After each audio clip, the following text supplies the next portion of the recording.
Hi guys, I'm a Randomfish. You're a Randomfish too. Hit the subscribe button and let's be Randomfishes together, shall we? Now, it's been a while since I've done a video. I understand that. The reason being that I thought I could do this show in 2-season increments at a time. Unfortunately, my desire to continue watching shows is a bit higher than I thought, and so I've watched all other 6 seasons of that 70's show. I haven't stopped watching the show. It's that good. If you haven't seen the show, if you have access to Netflix, go check it out. You will not regret it, I promise you. If you have watched it, then you'll understand why I'm going to jump around a little bit between seasons. Obviously, I'm not going to cover seasons 1 and 2 because they've already been done. So we're going to focus on seasons from 3 to 8.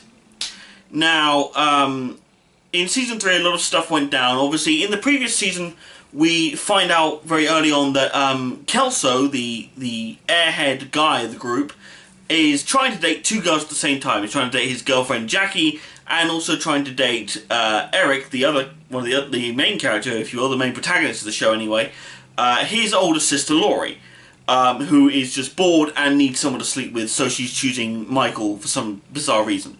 By the way, that's Kelso's first name, Michael Kelso.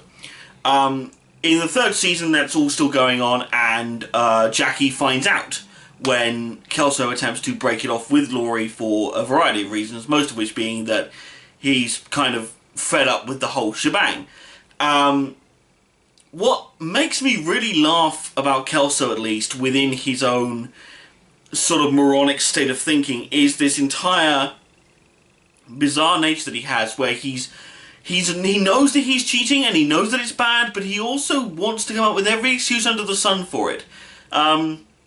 You know, like he said he was bored, or that he said why should men be restricted to only having one girlfriend at a time, or why can't they both be okay with it and both want to sleep with me at the same time? Why can't I have a 3-way with 2 girls? Yeah. Kelso is very much, Kelso to me is the epitome of the stupidity of men, especially teenagers. I'm going to be honest. Guys, if you're watching the video, don't deny it. Don't try and work your way around it. Say it with me now. As a teenager, all men are dicks. It's true, we are. As a species, as a subspecies of the humanitarian, we are dicks. Especially when it comes to teenagers and relationships and women in general. Once we know what to do with it, we will put it anywhere. It is that sad and that simple. But throughout season 3, we get the repercussions of this, and Kelso feeling like shit, trying to win her back. A whole bunch of rather hilarious stuff going on. Throughout this entirety of the season, obviously, you have the other characters obviously trying to take the piss out of him for it. Eric's still dealing with his dad being a jackass and his mum being an overprotective, over-smothering creep. I get the feeling that Kitty Foreman was part of the basis at least, despite the fact that it's actually based on his family, but the Goldbergs. I get the feeling that Kitty and Beverly Goldberg would get on amazingly well when it comes to raising their kids. I really do. They even look alike slightly in terms of their hairstyle. It's really creepy. But anyway, that's enough of that. Let's move on. Season 4 very much is, at one point you actually have Kelso and Jackie getting back together. You actually become a couple again, which is nice. You also get a whole bunch of other stuff happening, you know, the story of Fez, the foreign exchange student that I mentioned the last time, he comes into the group. He very much tries to. He doesn't quite understand the concept of sarcasm. He tries to sort of phrase insults in a way that doesn't make them funny. And he's constantly trying to get laid. And he's using Hyde and Kelso as idea guys. He wants them to teach him how to get women and therefore how to get laid. Not the best idea, I feel. I think Hyde would be a much better solution than Kelso, but then again, neither of them are really very good at it, I'm going to be honest. It doesn't feel like neither of them are very good at it anyway. There's a point where Kelso does actually try and do stuff better for Jackie. Hyde does actually end up with a sort of girlfriend. She never really gets named much though, which is really quite sad. It feels like the only real mentionable relationships in the show for a lot of them seem to be going on between Eric and Donna and Jackie and Kelso. That seems to be the main dynamic of the group, with Hyde and Fez sort of being left alone to sort of mumble their sarcastic comments and move on. The third season, previously, the other thing I failed to mention for the third season actually is something very interesting. In the third season, Eric essentially gives Donna a promise ring, trying to almost lock her down for the concept of marriage in the future, like this idea that they are going to get married at some point, and that is going to happen. Donna, by that point in that season, was developing a job at a radio station, and she freaks out. And the two of them have this little argument, and Eric takes back the ring and all this sort of thing, and blah, blah, blah. And season 4 very much starts with him feeling like crap because of it. He honestly feels like his life would be better off if he didn't even meet Donna, much less sleep with her, much less fall in love with her, much less give her the promise ring. That's legitimately how he feels. And then he's visited by an angel. An angel, by the way, who's played by, well, Seinfeld's favourite postman. And to give another quote from a random obscure sitcom, the cop. The cop known as Don from The Third Rock from the Sun, if you remember that show, in any way, shape or form. He visits Eric in this Vegas to show him what life would have been like if he'd never kissed Donna in the first place. If Donna hadn't kissed him, I should say. Because that really is how they started. And it's a very bizarre, sort of taken to extremes future, but that's what you do in sitcoms. So it's fine. Throughout the fourth season, he wants to try and get her back. It doesn't work. And at the end of the fourth season, Donna dates Kelso's older brother, Casey, who is a bit of a dick and really treats her like crap. And he's the sort of character that you know is sort of what Kelso would have been if he hadn't really been subjected to the sarcasm and the attacks of the rest of the group.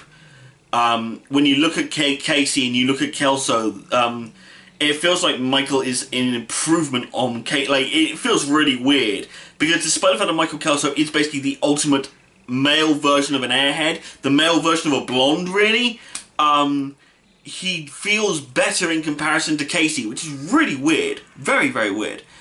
At the end of the fourth season, Donna and Casey break up because they find out that Casey really doesn't give a shit, and she feels utterly humiliated, and she wants to try and get back together with Eric, but Eric refuses due to the fact that he honestly feels that if Donna had gotten back together with him at that point, he doesn't know how long they would have lasted, whether or not she really wanted to be with him or just wanted a rebound after Casey was being a dick. Understandable. A bit of an asshole move to be made on your part, Eric, considering you've been trying to win her back all season. Fuck you. And also in the season finale, Jackie starts talking to Kelso about the idea of them getting married, despite the fact of how young they are.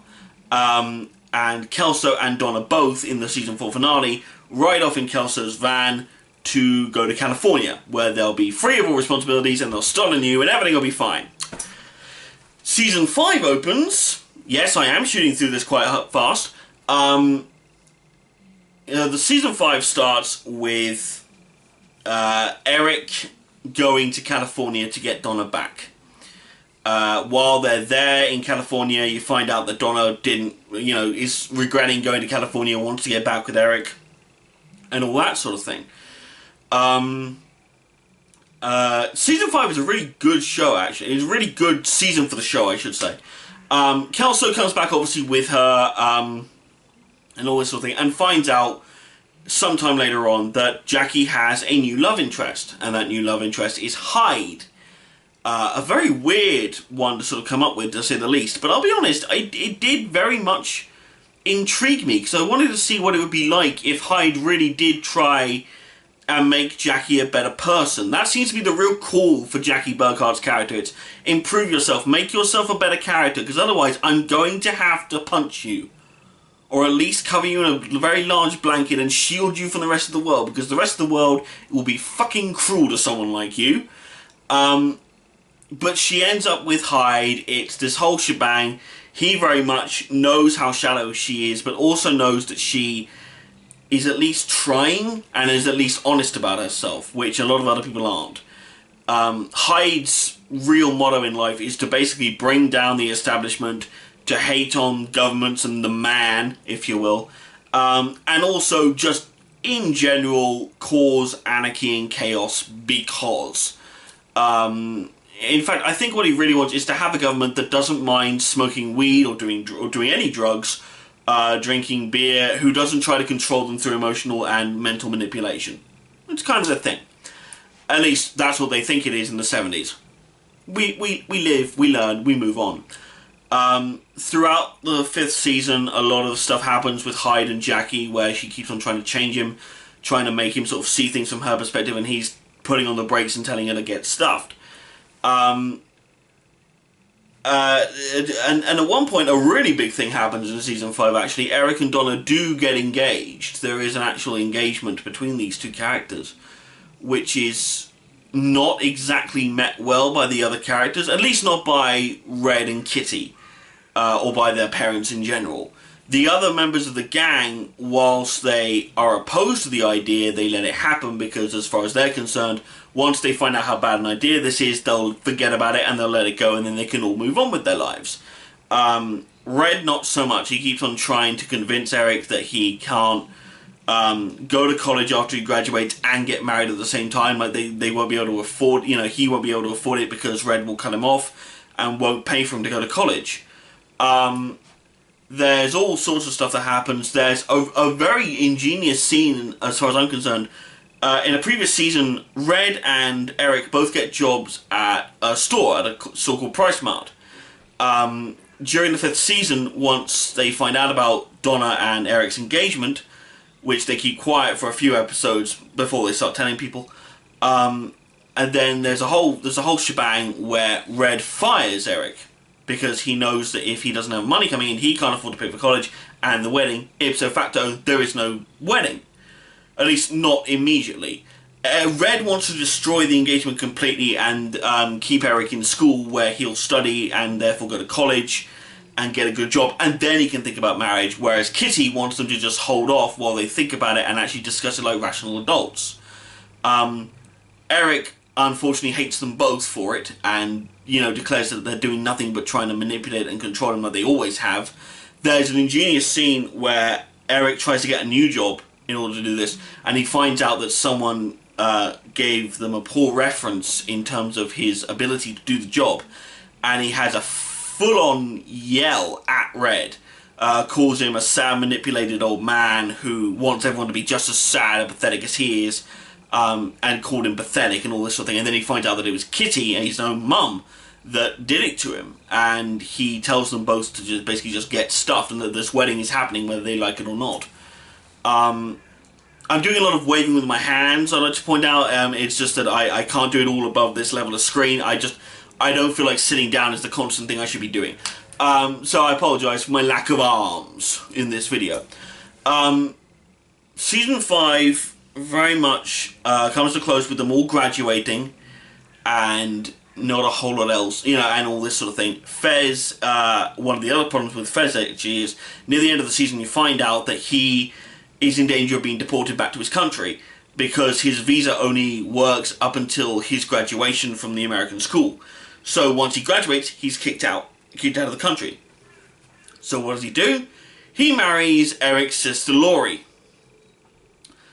This is revealed in the final episode, in the final 5 minutes. What does it do to the cast? Everyone gets shocked, everyone starts yelling. Nope. Red has a heart attack. That's a way to end the season. Good lord. The way they finish some of these seasons is really quite dramatic. I mean, end of series 1, not that big, to be honest, actually, to be quite honest with you.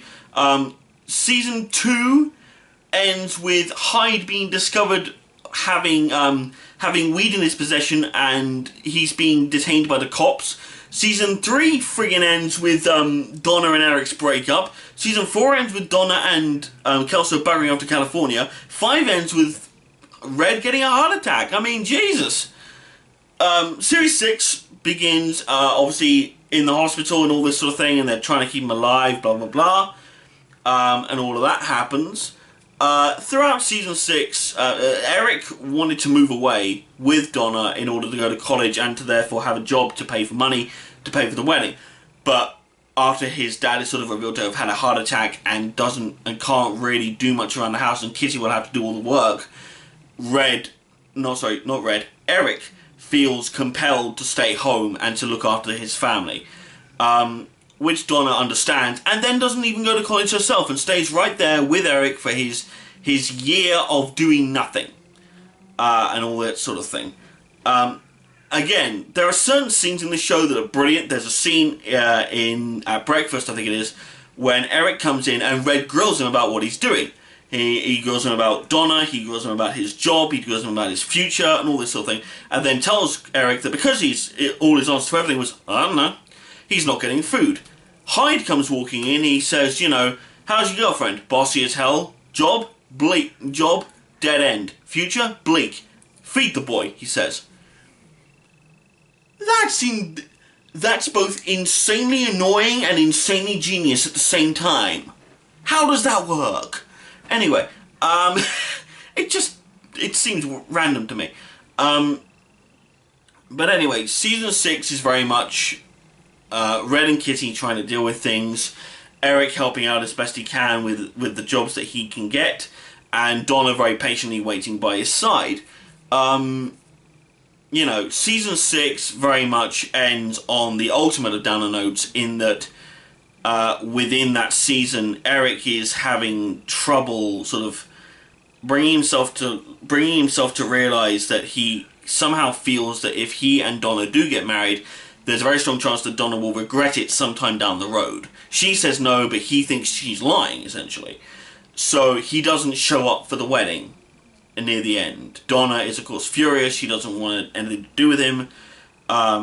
She starts yelling about him. Everyone is not exactly happy with him and everything else. And the ending of the season is it's hilarious because of a certain thing that happens at the end.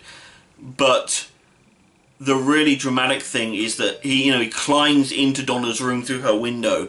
They have a small conversation. Donna doesn't want to talk much. She just wants to go to bed. And she just lets Eric back in the bed and they just cuddle. And it's a really touching moment. And then the whole thing is completely destroyed by Fez, who, as we learn throughout the seasons, has been keeping a close eye on Donna. And I mean that literally.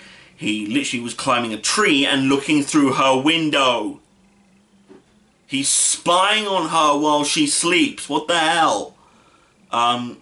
He wasn't up the tree this time though. He was in her wardrobe. He literally opened the window door, poked his head out and said, "That's just so beautiful," before shutting it again or leaving the room. It was one or the other. He tends to do one or the other depending on the scene, really. But season 7, very much kicks off that thing where Eric's trying to figure out what he wants to do with his life.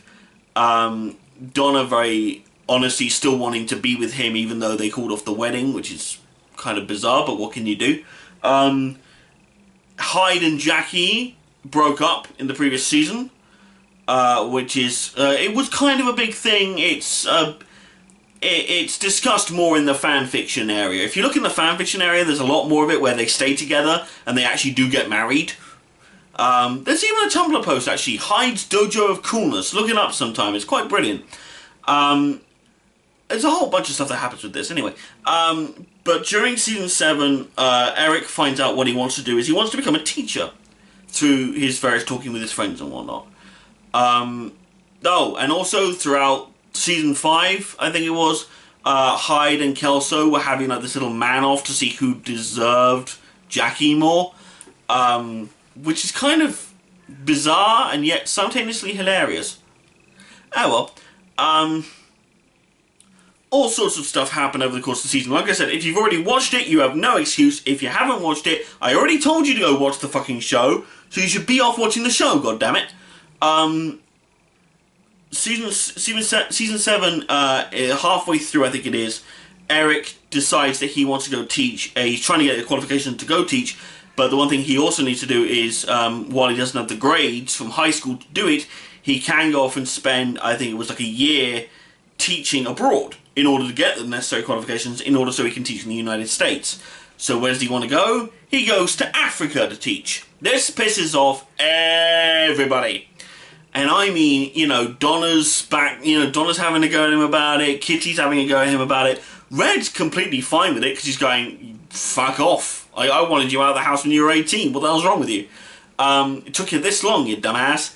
And all this stuff that just sort of happened. And now, end of season 7, we get to the beginning of the very last season. Eric finally leaves to go to Africa, with his dad actually saying that he is proud of him and he wants, you know, and he wishes him good luck and everything else. And it's all nice and lovely. And also during that season, we also find out that Hyde's dad, who was very briefly in the show, turns out wasn't his dad. Turns out his mum had a one-night stand that ended in Hyde with a black guy. Which was kind of cool to see. Hyde's half black. Who'd have figured his hatred for the man? But Hyde himself obviously has to deal with all of that kind of crap and all that sort of thing. And while all of that happens and blah blah blah, that's all going on. Eric buggers off to Africa, leaving Donna behind. And the 8th season is a very weird one, because in the 8th season, Eric is not actually in the 8th season at all until the final episode.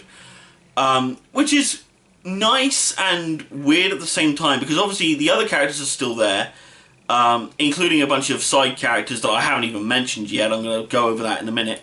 But Hyde is very much not the main character, but he's sort of he's a much bigger sort of, and Jackie has a much bigger focus. And Donna has a much bigger focus, I feel. So does Fez, technically, I guess. 8th season is very much them all moving on with their lives. Hyde has been put in charge of a record store, thanks to his dad, with his half-sister, who leaves sometime throughout like the middle of the season sort of time, so it's his on his own for a while, which is nice. So he owns a record store, that's kind of cool. Fez and Kelso move into an apartment together, until Kelso buggers off to Chicago. That's something about Kelso that I haven't yet discussed. I'm going to deal with that in a minute. Kelso buggers off in the 8th season as well, which is kind of weird, but hey, we live, we learn. And throughout the season, Fez and Jackie live together for a time, for the rest of the season, which is cool. Hyde marries a stripper, which is incredibly interesting. He gets drunk in Vegas. Who'd have guessed? Weird things happen in Vegas. Wait, we all knew that was coming, because it's Vegas! Anyway, he gets married to a stripper, he then gets divorced from a stripper. It's a weird thing.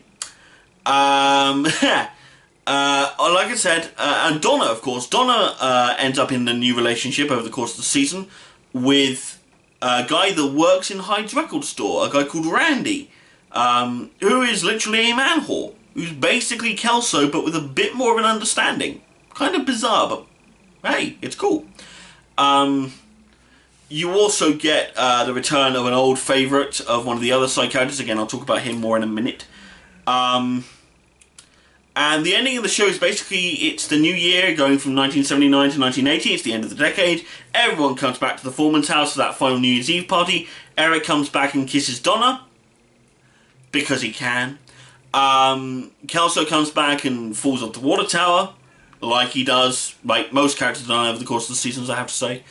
And they all ring in the new year, and that's the end of the show.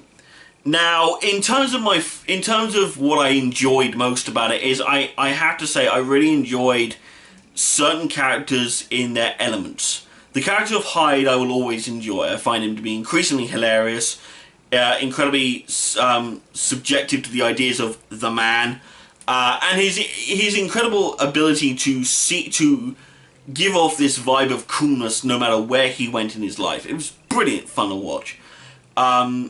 My second favourite character, by default actually, is someone who gave him a job and gave him quite a lot of stuff actually over the course of the season, a character called Leo. I haven't mentioned him yet. He turned up in season 2, stuck around, and then buggered off halfway through the show, and then came back in season 8. End of season 7, beginning of season 8 sort of time. The reason for this being, in terms of in-show, he went off wandering and just never found his way back. In terms of, in the real world, it turns out that the actor playing Leo was in prison. Yeah, try figuring that out. It's sad to sort of hear about these things, but at the same time it kind of helps bring a bit more meaning as to why this character wasn't there, considering how big of an impact he had. Leo is a great character because at one point he gives Hyde a job at the Photo Hut, this company that he owns, or at least looks like he owns anyway. At one point he was going to sell Kelso a new car for himself. He then gives an emotional story to Kelso about, oh, I always wished that one day I could give this to my son, but, I can't sell you the car, man. And Kelso's like, that's fine, that's no problem. And he's actually quite nice and generous about something for a change. And then Leo just turns around and gives Hyde the keys, because he calls Hyde the son he never had. Which I think is an ingenious little loophole that they put in the show. I thought that was quite brilliant. Red is one of my other favourite characters, simply because of his incredibly hard-assed attitude and his continual phrasing of putting his foot in someone's ass. There never seemed to go by 5 minutes without Red saying, do you know what's really fun? My foot in your ass. Constantly, with the foot in the ass. What the hell? And he really captured the essence of the generation before these kids in the 70s, this generation that fought in the war, and this generation who was so very keen for their kids to do better than they did and just wasn't prepared to accept that these kids just didn't want to do much because they had been given access to all this amazing stuff, and that the government had been such, they didn't understand why they didn't trust the government, they didn't understand why all this stuff happened. And they just didn't get it, couldn't connect to their kids. And Red is the perfect creation of that fear and of that anger. His wife, Kitty, is not one of my favourite characters, but she's very, very funny. She very much wants to try and win things through emotional manipulation. She's very much, like I said, she's very much like Beverly Goldberg from the ABC show, The Goldbergs. She's also actually, in a way, a lot like the character of Marie from Everybody Loves Raymond. Again, there seems to be this trend with those types of mums. They all seem to have this nicely permed hairstyle and this incredible ability to win you over through guilt and emotional manipulation, and that just seems to be it. It's very fun. It's very interesting to sort of see. But yeah, that's sort of my favourite stuff. Eric is the main protagonist of the show. That's why I followed his story mostly throughout the show, throughout the read-through. However, if you want to... Like I said, if you watch this review, in my opinion, this show is amazing. It captures everything good about the 70s era. It captures everything good about everything that came before it, everything that came after it. It was made in the 90s, so it very much had a legitimately factual look at it, but it also had a comedic look at it, which made it even better, especially when you try and look at things from the 80s now. Unless you're actually born in the 80s and lived in the 80s, you don't quite get it as much, or you seem to be very overemphasized on things. And it just doesn't feel as epic. In terms of the 70s, that felt more epic to me. That felt better. That felt more, despite it being a comedy show and a very weird comedy show at that, it felt a bit more grounded and a bit more real about it, a bit more realistic about it. And the other reason why I like this show is one very simple reason: the circle. A circle of young people all sat around, smoking weed, getting high, and having ridiculous conversations, including this one. There's a car that runs on water, man. The government doesn't want you to know about it because if you give all the water to it, then all we have left is beer. And they don't want us to drink beer because beer makes us happy, man. Shit like that. But, go see the show, enjoy it, embrace it. Watch this review again when you've watched it. If you've already watched this review and you haven't watched the show, there's something wrong with you. But you know what, if you made it to the end of this video, fucking go see the show, please. Either get it on Netflix or find it on DVD. It's usually somewhere. If nothing else, check your local CEX shops. Or look online. I'm sure they probably have them somewhere. Speaking of CEX, this next time I do a review, which might come out this week, I don't know. It might come out this week or it might come out next week. I am doing a review of a film that was recommended to me by someone who works at CEX, a good friend of mine and a good friend of my brother's, called Raiders of the Lost Shark. Now, I haven't watched it yet, but I'm sure hilarity is guaranteed upon viewing. So, please, watch that 70's show, enjoy, meet me back here soon for Raiders of the Lost Shark. Randomfish out.